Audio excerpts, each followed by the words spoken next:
Cette émission vous est présentée par Tourisme Bas-Saint-Laurent, qui vous invite à découvrir les nombreux trésors de cette magnifique région de l'Est du Québec, là où le fleuve et les îles font partie du quotidien. Et par Aviation MH de Rivière-du-Loup et son propriétaire, Martin Yvon. Profitez des services de taxi aérien et d'introduction à la voltige. Survolez la région, seul ou entre amis. 88 894 7492. Les îles du Saint-Laurent. Nous les voyons chaque jour, mais les connaissons-nous vraiment? La majorité semble calme et abandonnée, alors qu'en fait, elles regorgent de vie, ont gardé leur caractère sauvage et sont des havres pour des milliers d'oiseaux. Dans les minutes qui vont suivre, je vous invite à découvrir avec moi ces îles au trésor.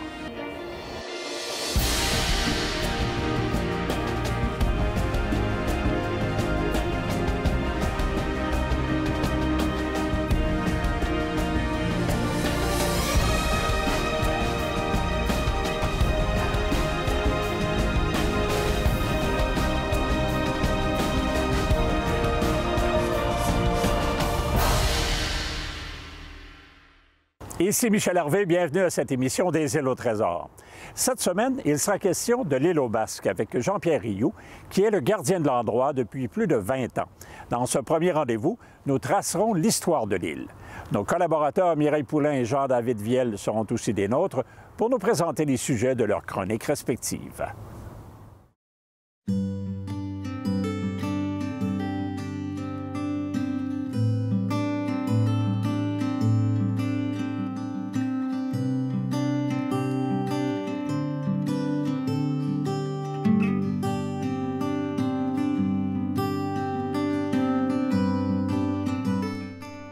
L'île aux Basques appartient à la Société Provencher d'histoire naturelle. On y accède à partir de 3 pistoles. Des visites ont lieu quotidiennement. On y vient pour se ressourcer. L'endroit a déjà accueilli plusieurs célébrités.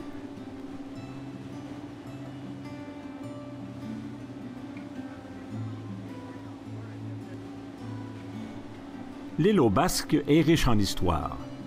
Dès notre arrivée, son gardien Jean-Pierre Rioux nous trace le portrait. Parce que bien que le nom des Basques lui ait été attribué, l'île a abrité plusieurs autres voyageurs au fil du temps et fait partie d'une formation rocheuse particulière.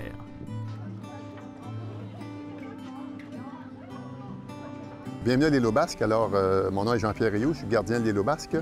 Je suis le 7e à occuper ces fonctions de gardien de l'île aux Basques parce que depuis 1930, il y a un gardien sur l'île ou qui s'occupe de protéger l'île contre l'intrusion humaine pour éviter de la faire détériorer. Alors, cette île aux Basques-là, elle est située à 5 km au large de Trois-Pistoles, dans l'estuaire maritime, et elle a d'une dimension d'environ 2 km de longueur par 400 mètres de largeur, pour une élévation d'environ 50 mètres. La formation rocheuse de l'île aux Basques, dont toutes les îles du Saint-Laurent sont pratiquement tous du côté sud du Saint-Laurent et donc du côté nord. Alors, la plupart des formations rocheuses de ces îles-là est la même que celle des Appalaches, c'est-à-dire la rive sud du Saint-Laurent. La côte nord, c'est le bouclier canadien, qui est constitué plus souvent qu'autrement de quartz et de granit. C'est une autre formation rocheuse. Visiblement, Jean-Pierre Rioux prend plaisir à raconter cette histoire qu'il connaît sur le bout de ses doigts. En fait, c'est un véritable cours très complet que le visiteur a droit. Le bouclier canadien, qui est le continent nord-américain et l'Amérique, si vous voulez, était rattaché à l'Afrique il y a environ 800 millions d'années. Ça faisait un tout. Et un de ces matins, le bouclier canadien qu'on appelle aujourd'hui s'est détaché du continent africain et s'est déplacé dans la mer, sur l'océan, sur la planète, pour venir se situer environ là où il est présentement, distancé de l'autre. Alors, pendant environ 400 millions d'années, il est resté assez stable, mais sur sa plaque, il y a eu des dépôts, des sédiments qu'on appelle, qui ont été déposés au fil des milliers d'années, des millions d'années, des dizaines de millions d'années et des centaines de millions d'années, ce qui fait que ça fait une épaisseur assez épaisse, des couches de sédiments, puis même des éruptions volcaniques au travers de ces millénaires-là aussi.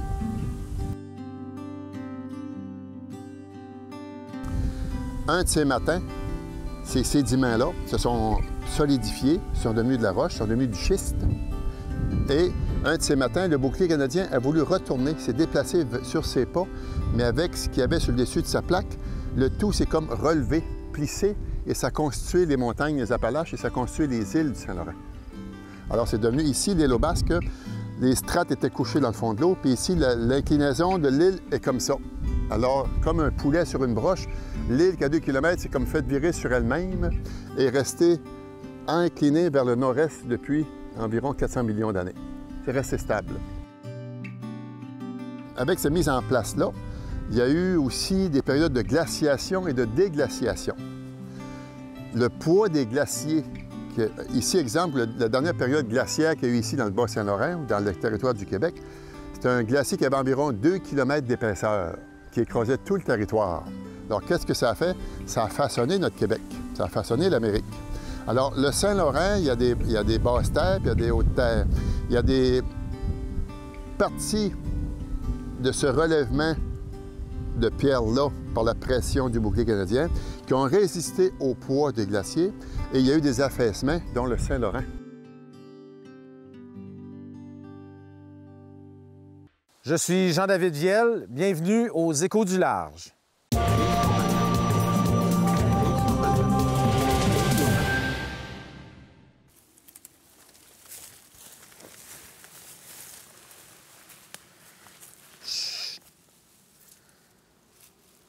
C'est ici, à l'île aux Basques, en 1608, que l'avenir de la colonisation de la Nouvelle-France a failli s'arrêter.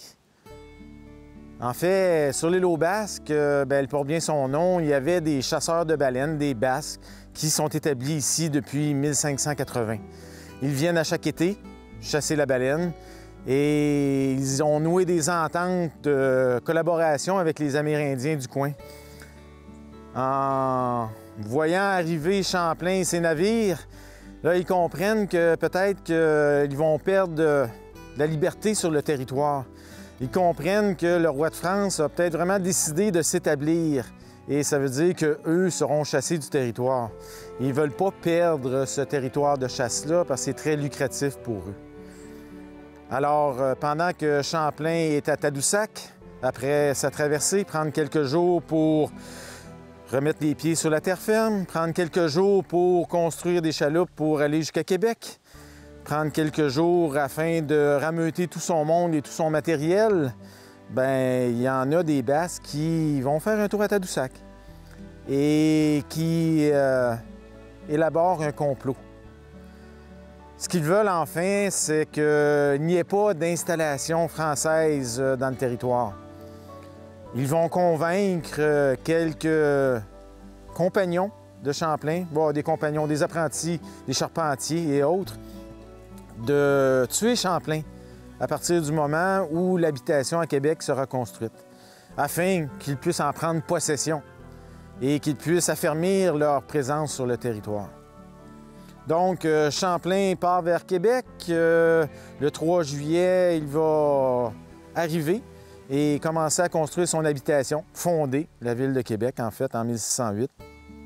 Et quelques semaines plus tard, alors que tout est bien construit, que les jardins sont aménagés, qu'on veut vraiment s'installer, bien, Champlain est averti qu'il y a un complot. Sa tête est mise à prix. Donc, il va tendre un piège à ses comploteurs. Il va les inviter à boire une bouteille de vin. Lorsque les 4 arrivent, ils sont capturés aussitôt et ils sont passés en jugement très rapidement.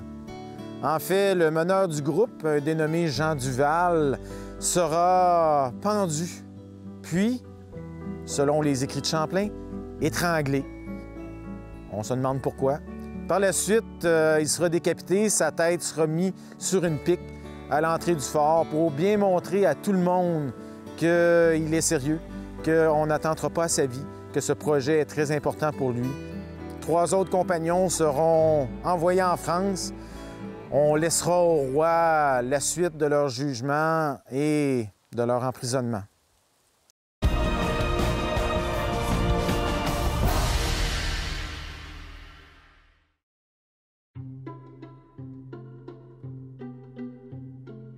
Si vous aviez visité la région il y a 10 000 ans, non seulement l'île aux Basques n'existait pas encore, mais plusieurs municipalités de la région non plus. Le Québec était enfoui sous 2 immenses mers intérieures d'eau douce. Même le phénomène quotidien des marées, qui montent et baissent, n'existait pas. Alors, le niveau de la mer, tranquillement pas vite, avec la pression des glaciers et la fonte des eaux, ça commençait à fondre. Et à un moment donné, la pression qu'il y a eu, parce qu'on sait que le Saint-Laurent part du lac Ontario et finit dans l'entrée de l'Atlantique, et c'est un angle assez fort. Il y a une pente assez forte. Et cette pression a eu raison des bras qui retenaient cette eau-là captive intérieure, qui a eu pour effet de casser. Et là, le niveau de la mer s'est vidé, le niveau des lacs s'est vidé. Et c'est là que le phénomène des marées a commencé à voir son cours ici, avec de l'eau salée et glacée. 2 fois par jour, quand la Terre tourne, la Lune vient gonfler les masses océaniques, comme l'océan Atlantique ou la mer du Labrador. Et ces masses d'eau-là, elles, s'engouffrent dans les échancreux terrestres qui sont les golfes, les estuaires, et ce qui nous crée notre phénomène des marées à 2 fois par jour. Ce phénomène-là n'existait pas il y a 20 000 ans passés, 15 000 ans passés, c'était protégé par un bras de terre et un bras de glace aussi, qui empêchait tout ça. Le niveau de la mer a baissé au fil des millénaires et ce n'est que 6 000 ans passés que l'île aux Basques est apparue au-dessus de l'eau, un simple rocher nu, sur lequel, avec le réchauffement ici du territoire, l'être humain qui est arrivé, le vent, les oiseaux, les fientes, ont débarqué sur l'île et, avec l'être humain, les animaux, et emporté des graines avec eux, qui ont commencé à constituer un couvert végétal sur l'île qu'on retrouve aujourd'hui ici. Il y a tout près de 400 espèces végétales qu'on retrouve sur l'île. Alors, c'est très intéressant.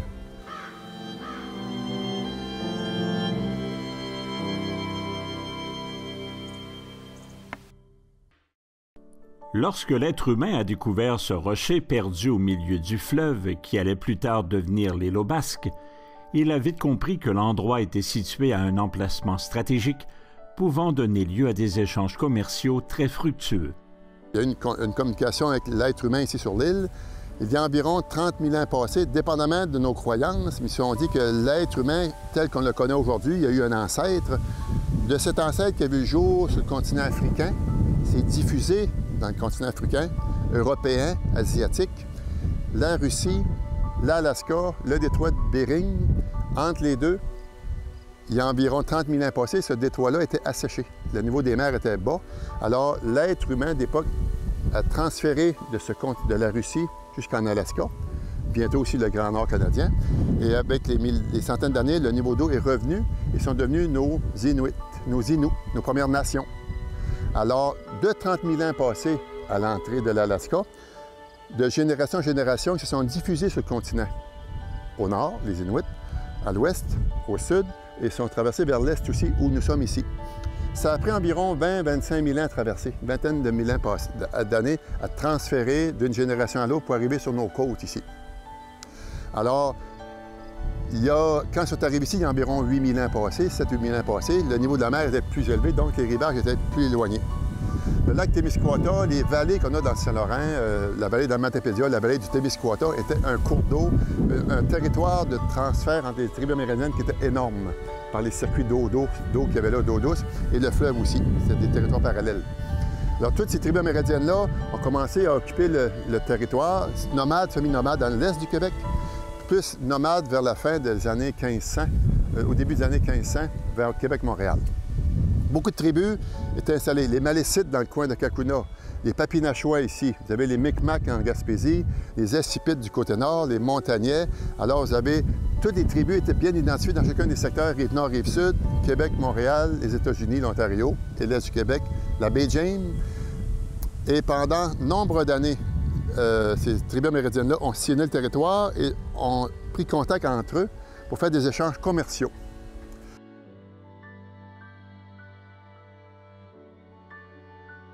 En 1990, l'Université McGill de Montréal, Mémorial de Terre-Neuve et l'Université Laval, financées par des affaires culturelles, ont fait des fouilles archéologiques qui ont été tenues sur l'île pendant 4 ans. De ce qui en résulte de ces fouilles-là, il y avait différentes questions à se poser et ils ont trouvé réponse. Entre autres, la présence préhistorique ici sur l'île. L'île est apparue au-dessus de l'eau il y a 6 000 ans. le niveau a baissé, l'île est devenue ce qu'elle est, et il y a environ 2000 ans passés. Sur une période de 1000 années, les tribus amérindiennes qui occupaient le sud, le nord du fleuve, l'est et l'ouest, et même jusqu'au Nouveau-Brunswick, la baie James, le Saguenay, le lac Saint-Jean, les tribus amérindiennes débarquaient sur l'île ici, et l'île à l'ouest de l'île était un carrefour international de commerce entre ces tribus-là qui a duré pendant 1000 ans. Alors les archéologues, surtout McGill qui est spécialisé dans le monde amérindien, ont pu retracer des artefacts de ces éléments et qui pouvaient constituer d'où provenaient ces tribus-là par la réponse qu'ils ont trouvée dans le sol de l'île à différents niveaux. Ils ont pu vraiment évaluer. Je me souviens quand ils sont partis de l'île, parce que c'est moi qui les transportais ici, Bill Fitzgerald, qui est un des archéologues rattaché à l'Université McGill, m'exposait 1000 ans de poterie devant les yeux sur la tablette du chalet où on était tout à l'heure. Alors c'était incroyable. Le sol avait protégé ça. C'était protégé dans le sol, enfoui. Alors, première présence humaine, selon les archéologues, là, remonterait environ à 2000 ans passés, sur une base de 1000 ans, où c'est un lieu vraiment important, un centre nerveux d'affaires pour les Amérindiens. Le trafic de toutes sortes. Puis ils étaient nomades, semi-nomades, ils repartaient dans leur migration, revenaient l'année d'après, 2 ans après. Ceux qui restaient, c'était une continuelle rotation comme ça. Ici Mireille Poulain, directement de la station exploratoire du Saint-Laurent, à Rivière-du-Loup. Aujourd'hui, à la chronique Go Oiseaux, nous parlons de l'attirance des phares pour les oiseaux la nuit.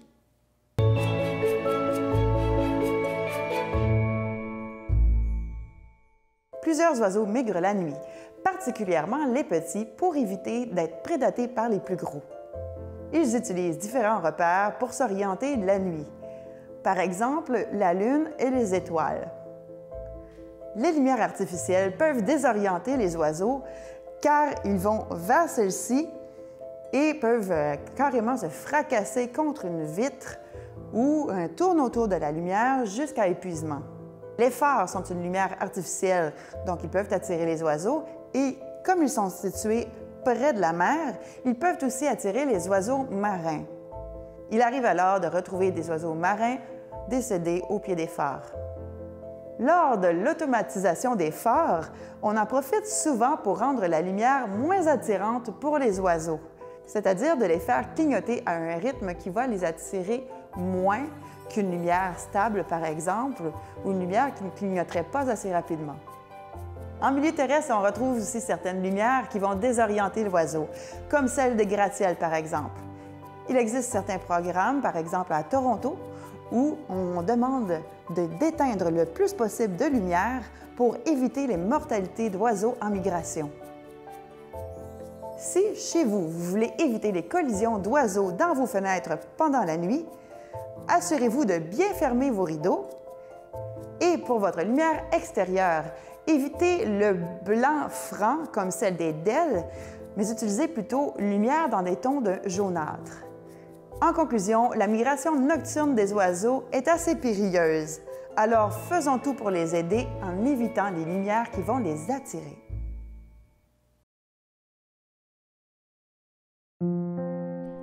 L'arrivée de l'homme blanc provoque plusieurs changements dans les façons de faire des Amérindiens qui occupaient le territoire. L'île est en place, cette période passe.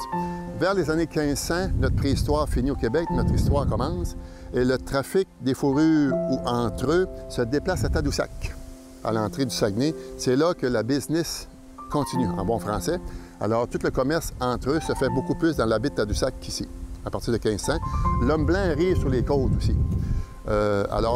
Cet élément-là, je vais vous en parler un petit peu plus loin au niveau de la présence blanche, mais pour vous dire qu'ici, sur l'île comme telle, il y a eu cette époque-là très riche au niveau de la préhistoire.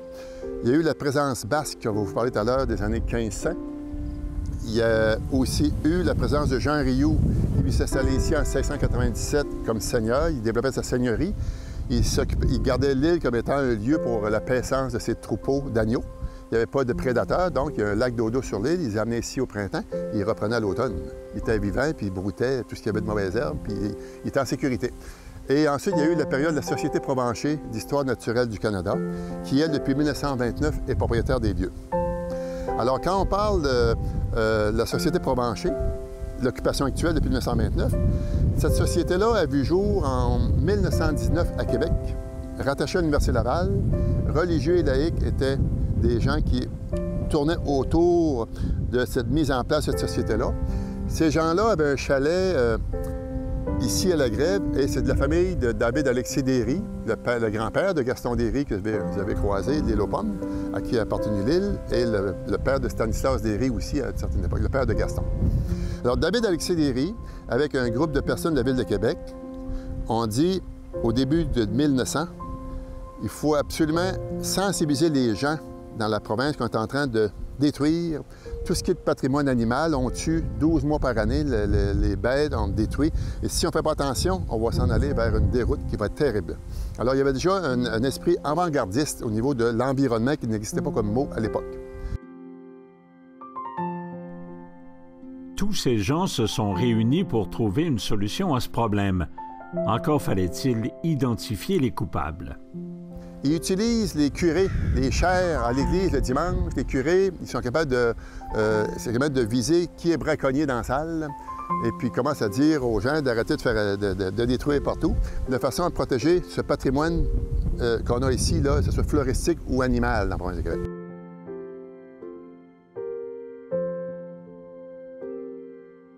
Dix ans après, ces gens-là qui connaissaient l'île aux Basques, qui avaient débarqué dessus, qui n'avaient aucun chalet, donc pas d'occupation, sauf celle que je vous ai parlé des Basques et des Amérindiens. Ils se disent pourquoi on n'arrêterait pas l'île aux Basques en 1929 pour la protéger. Et ils ont contacté le propriétaire qui était Samuel Rioux, le même monsieur qui a cédé sa propriété aux religieuses qui est près du pont Dion à Rivière-du-Loup. C'était sa maison privée, ça. Il a cédé à ces religieuses-là qui l'ont habité, ou je ne sais pas s'il habite encore, mais alors c'est le même Samuel Rioux qui avait l'île aux Basques, de Racine de Trois-Pistoles.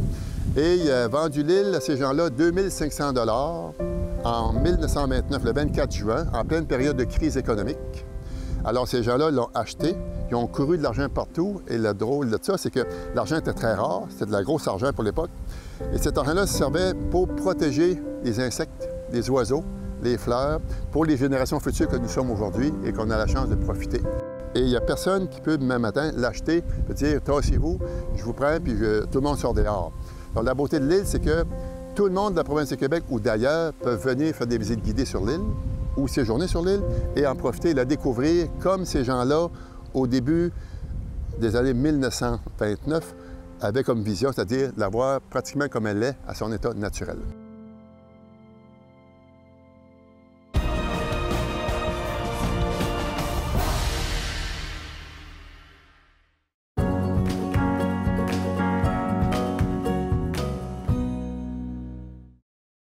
Je m'appelle Marc Larouche, je vous parle de la pointe de Rivière-du-Loup en compagnie de Karine Lebel de Tourisme Bas-Saint-Laurent. Bonjour! Bonjour Marc. Tu nous parles aujourd'hui de la route des frontières. Oui, la deuxième route touristique qu'on a ici au Bas-Saint-Laurent qui relie Saint-André-de-Kamouraska jusqu'à Saint-Jean-de-la-Lande, près des lignes du Nouveau-Brunswick et du Maine.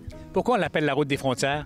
Elle a la thématique frontalière parce qu'on sait que, rendu à Saint-Jean-de-la-Lande et même un petit peu plus loin, il y a la frontière entre le Maine des États-Unis, le Nouveau-Brunswick et le Québec. Donc, il y a une borne qui identifie vraiment les trois frontières où le point se culminant.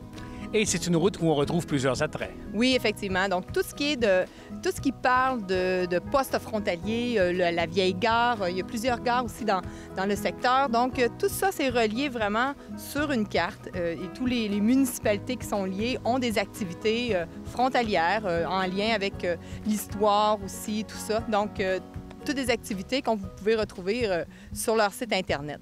Et c'est la route des frontières, aussi la route 289 finalement, si on veut prendre la sortie de l'autoroute 20. Effectivement, c'est 95 km, donc qui vous amène de Saint-André, Saint-Alexandre, Pointe-Négamouk, une multitude d'activités, Rivière-Bleue jusqu'à Saint-Jean-de-la-Lande. Et on a une primeur, il y a une autre route touristique qui fera son entrée bientôt au Bas-Saint-Laurent. Effectivement, l'année prochaine, pour la prochaine saison touristique estivale, la route, en tout cas, on ne sait pas encore comment elle va s'appeler, qui va relier Desjely jusqu'à Sainte-Luce.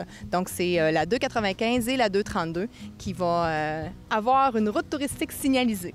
C'est là-dessus que se termine l'émission d'aujourd'hui. Merci d'avoir été des nôtres. La semaine prochaine, nous poursuivrons notre aventure sur l'île aux Basques. Nous verrons ensemble les vestiges que leur passage a laissés. Ici Michel Harvey, merci d'avoir été là. À la semaine prochaine pour notre dernier rendez-vous et bon vent.